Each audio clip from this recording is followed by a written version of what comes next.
streamed for those who want to watch it later. So we've no apologies as such. We've got a couple of substitutes. So we've got Councillor Thurlock-Dar here in case of Councillor Barton, and we've got Craig here in place of Neil. So agenda item 2 is declarations of interest. Anybody got any? No, that's good. Urgent items, I've none. Chairman's announcements, I won't read them out. I think you've all got them in front of you. Just a couple of highlights. So obviously, pleased to become a member of the Employers Network for Equality and Inclusion. It is a leading employer network, and if we do well, we can win some either bronze, silver or gold Tide Awards. Whole-time recruitment. So again, we've started a number of have a go days, etc. It is popular, and Craig's going to do his, Craig's and Callum's mixed up today. Callum's going to do his best to recruit some good people and as diverse as we humanly can, within the rules that is. High-rise exercise, Callum's been doing some of those. As you can see, he held a live exercise at Opal Court in the city, had numerous appliances there from all over the place. That concludes, so you've got the full words in front of you. If any of you want to do anything or ask Callum about anything, go ahead after the meeting. And as I said to my group before the meeting, if you want to go around a station or anything in your area, especially if you're a new person, make contact with Callum and he'll host you.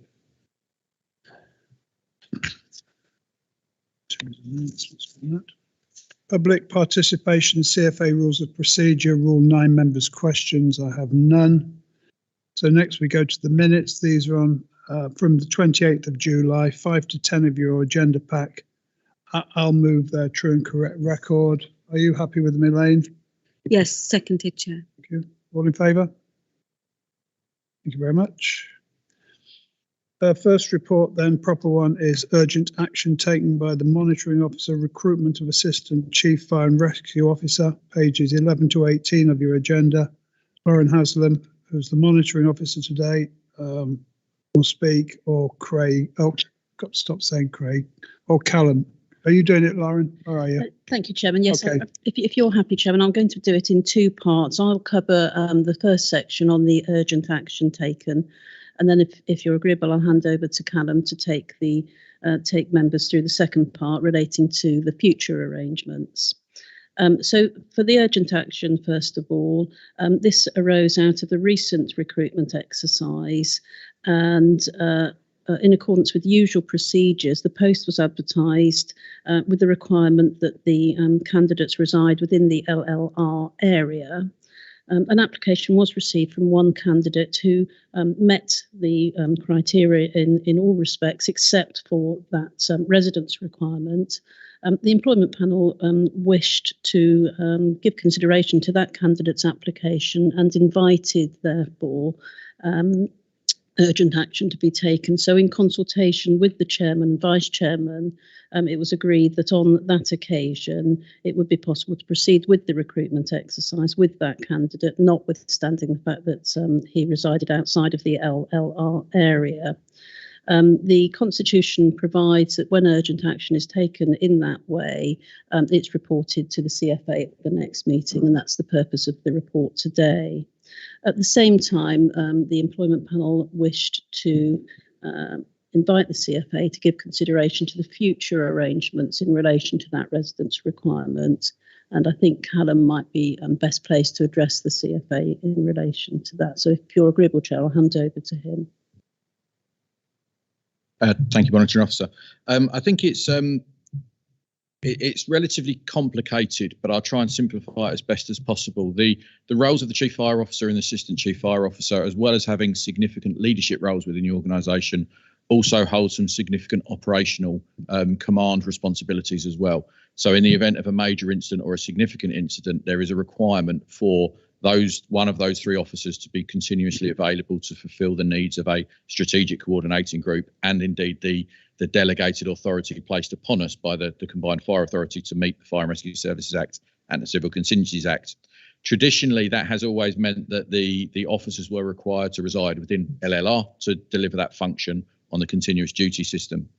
We quite rightly received a challenge from an individual who lived outside of the county border, but could be in the police headquarters or fire service headquarters within a 30-minute time span, which is entirely appropriate and in keeping with the continuous duty system. So they asked us to look around and see that a number of other counties and fire and rescue services actually use a time limit rather than a geographical limit of being able to respond in. So through discussions with the monitoring officer, myself and the employment committee, we looked at a number of options and felt that an hour travel time was appropriate to meet that continuous duty system and also the daily leadership challenges of a fire and rescue service. That is probably best explained to you in paragraph 17 of it, page 17 of your bundle, which shows the map. The small thin black line shows the county boundary of Leicester, Leicestershire and Rutland.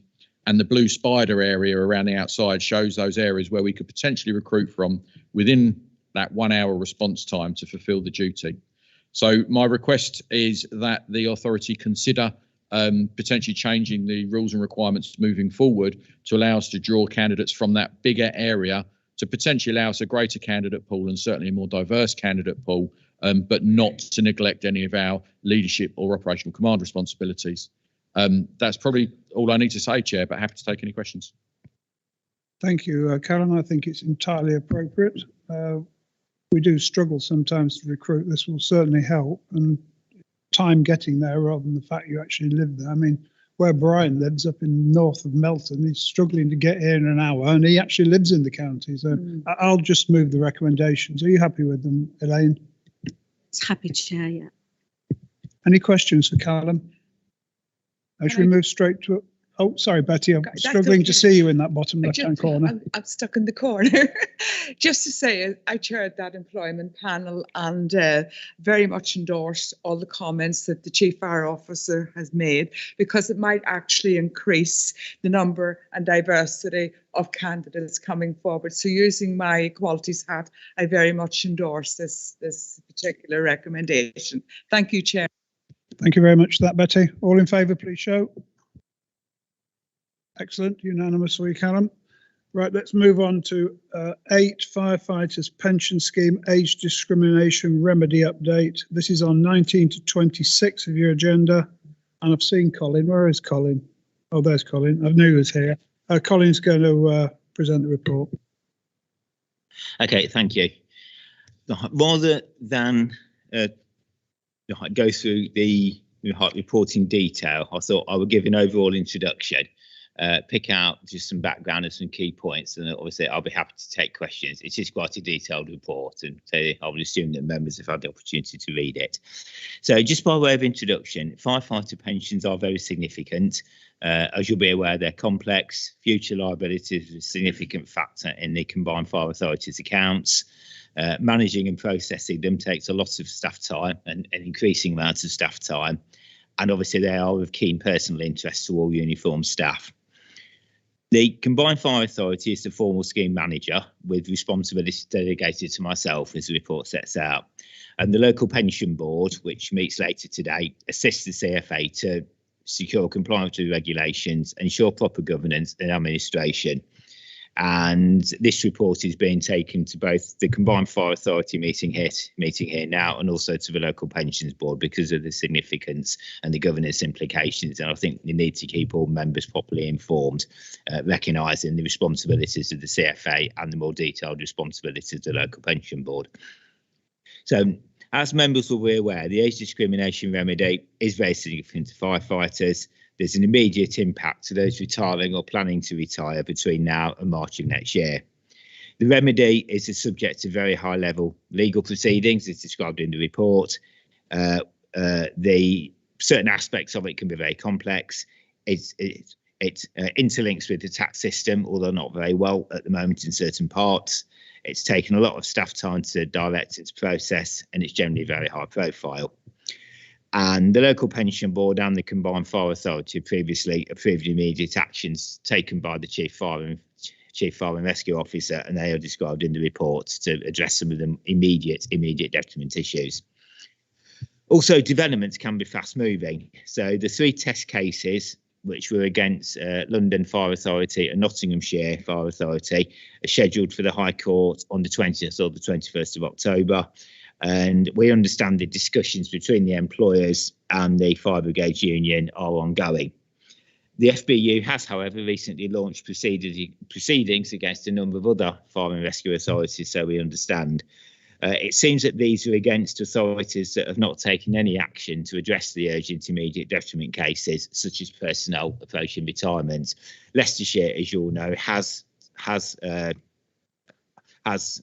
agreed to process immediate detriment for firefighters approaching retirement and for any that retired on ill health since 2015 without a pension in the 15 scheme, but who would have been entitled to one under the previous schemes. So again, I think that this latest action that we understand the FBU has taken underlines that I think we took a pragmatic approach to address immediate detriment. So, as I said, this report is brought to both committees today, and it's essentially for information and for good governance. No specific decisions are required. Just ready to summarise then, the report's divided into a number of sections. It recaps the role of this authority and the pensions board, as I've described. It recaps the remedy. Members have had reports previously, but I think a summary is hopefully always helpful, particularly for newer members. It updates on the urgent actions that Callum has taken, now more or less as we previously reported. It sets out or summaриses the latest response by the government, so covering such things as the guidance that the Home Office has issued over the course of the summer, the draft legislation that's introduced and the legislation that's being considered, that the tax implications nationally being reviewed, confirms that all personnel will move on to the 2015 scheme from April 2022 next year, and that the Home Office expects to properly implement the deferred choice by October 2023. That's where firefighters retiring at that point can decide which schemes their pension should be paid under prior to April 22. And then finally, the report sets out the next steps nationally. So these are clearly highly dependent on the outcome of the current discussions and or the High Court's hearing in October. As I've said, the FBU is we understand it's taking further legal action. That's subsequent to this report being written. All personnel move on to the 2015 scheme from April. And really just to emphasise, and I think it's perhaps a matter for the pension board as well, that these outcomes will of course lead to very significant workloads for Leicestershire Fire and Rescue Service Management and finance, HR staff, for the West Yorkshire Pension Fund as our pension administrators, potentially for Warwickshire County Council as our payroll provider, the regional pensions advisor, and that is likely, we think, to continue for some years to come, while also all of this continues to be resolved and the more complex aspects continue to be worked through and clarified. So I think that concludes my introduction, and happy to take any questions. Very interesting. I'll move. We're only noting it anyway. I'll move. We note the update. Elaine? Yes, noted. All in favour? Thank you. Agenda item 9 is the Equality Scheme Annual Report 2020 to 2021, pages 27 to 90 of your agenda. You're doing this, Callum, and then we're supposed to be having Georgina Coop, the Area Manager for People and Organisational Development, joining us online. Do you want to are you going to kick off then, Callum? Are you waiting for Georgina? Sorry. I'm happy to kick off, and if she joins us, great, and if not, I'll fill in. So thank you, Chair. The Equalities Act 2010 requires all public authorities to produce and publish an Equalities Annual Report. The appendix contained within the bundle on pages 33 to 89 will meet these requirements and will be published. The report itself covers an awful lot of information, and I had hoped that Georgina Coop would be able to dial in, because she would probably do it much more justice and bring it to life a lot better than I will. But it would appear some technical difficulties may have got in the way of that. However, I think to summarise overall, the report is encouraging. It shows the work over the years is having some positive effect on our workforce now. Our equality, diversity and inclusion is improving. And I think this is best captured in a few specific areas of the report. So in the report itself on page 28, paragraph 9, this surmises some great internal work that's going on through one or two individuals across the service around equality, diversity and inclusion training. It's been landed incredibly well, being really warmly received by the all of the organisation. And it's something, if the members are willing, we'd quite like to give that presentation to members at a future date to kind of show what we're doing and how we're looking to move equality, diversity and inclusion forward. On page 29, paragraph 15, the good and continued and sustained work of the SEDIB, which is Strategic Equalities, Diversity, Inclusion Board, which obviously has a very, very present member, chair of the board, basically driving it forward. But I would like to draw members' attention particularly to page 46 of the bundle, which is a summary of our recruitment portfolio over the last year, which is showing our work and our dedication in the EDI arena is having some positive effect. But I also want to say it's not enough. And I think we've heard me say that a few times. We continue to work very hard to improve these figures. But I have to say it is improving, but it's nowhere near where we want it to be. And we've got some really great opportunities over the next 3 or 4 years with such an increased recruitment profile to really make some impact on those figures. And I'm really confident that year on year, we will now see those figures improve significantly. And the work that SEDIP is doing and the work that a lot of our service is doing now around EDI will start to really have an important and influential change for us. There is an awful lot of information within the report that's broken down quite in depth. I won't particularly draw that out anymore, but I'm happy to take any questions from members, or it's possible Georgina might be about to dial in.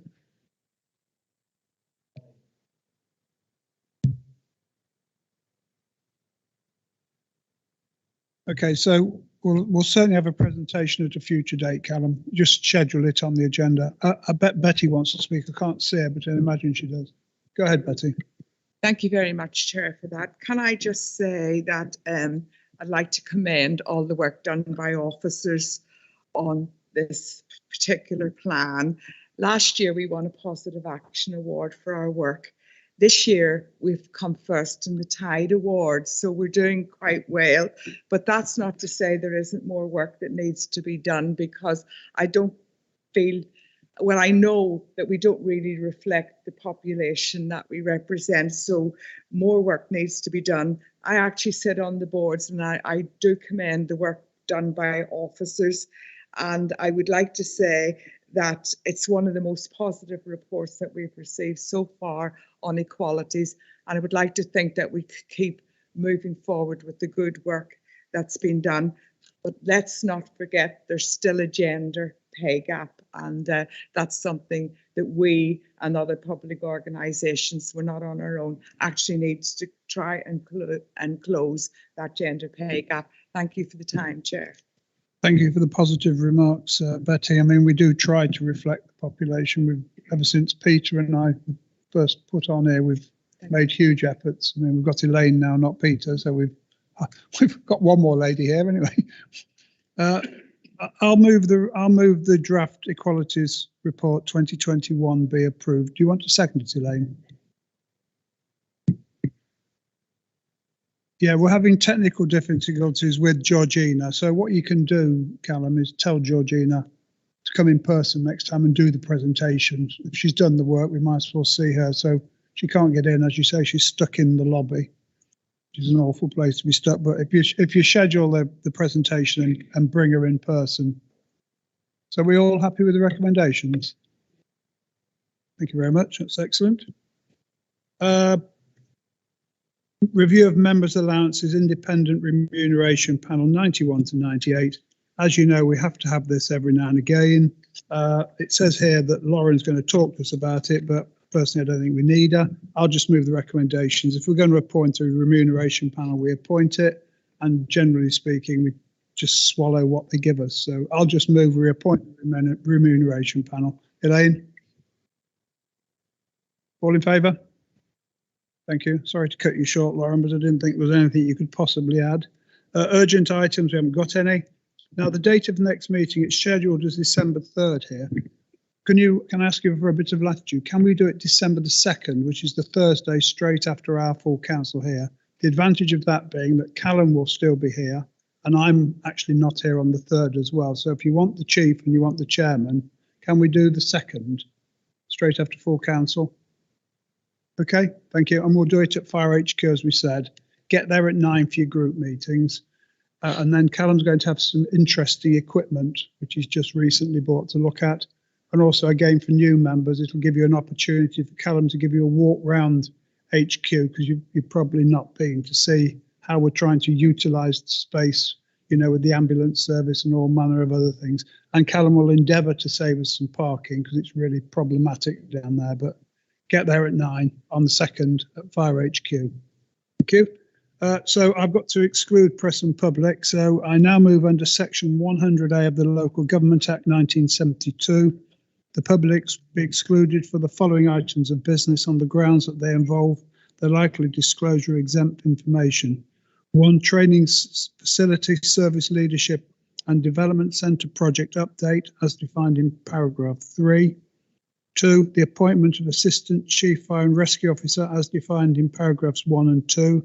And that in all circumstances of the case, the public interest in maintaining the exemption outweighs the public interest in disclosing the information. I'll move. Elaine? Seconded, Chair. All in favour? Thank you very much. We've just got to wait a couple of minutes now while we let people who can't stay